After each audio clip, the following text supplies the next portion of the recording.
Surxon vohasi qishloq xo'jaligida yetakchi hudud sanaladi. Unumdor tuproq, mo'tadil iqlim va mirishkorlarning samarali mehnatlari evaziga meva-sabzavotlar zaminda erta pishib yetiladi. Ayni kuz mavsumida ham dalalarda ishlar qizg'in ketmoqda. Angor tumanining karam yetishtirish va eksport qilishda nom qozongan Bahor va Ilg'or mahallalarida qishki karam ko'chatlari parvarishi boshlandi. Muxbirimiz Chaman Aramova ayni jarayonlardan xabar beradi.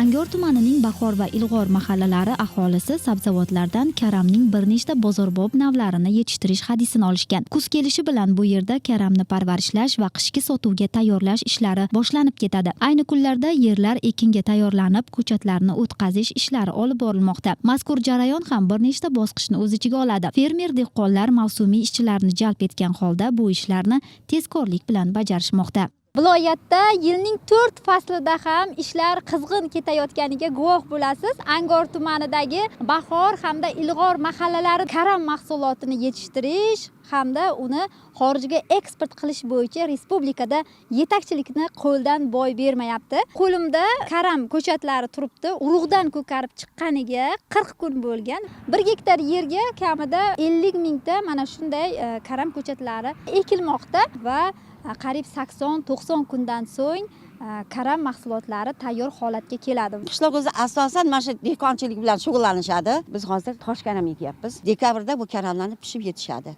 Bir yilda sof daromadi 500-600 milliongacha boradi. Yerdan mana biz qishin yozim foydalanamiz.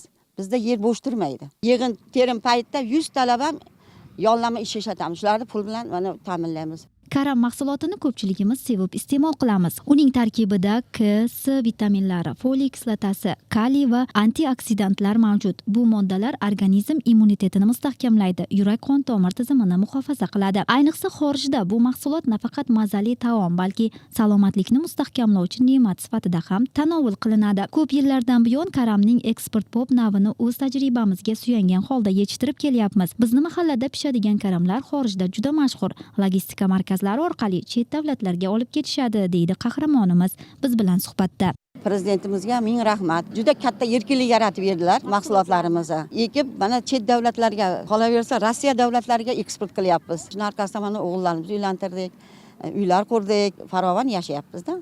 Tumanda karam eksporti hajmi yildan yilga ortib bormoqda. Bu esa viloyatda eksport salohiyatini oshiribgina qolmay, aholi bandligini ta'minlash, ularning turmush sharoitini yaxshilashga xizmat qiladi. Ma'lumot o'rnida joriy yilning yanvar-avgust oylarida tumanda 6 million 125 ming dollarlik mahsulot eksport qilingan.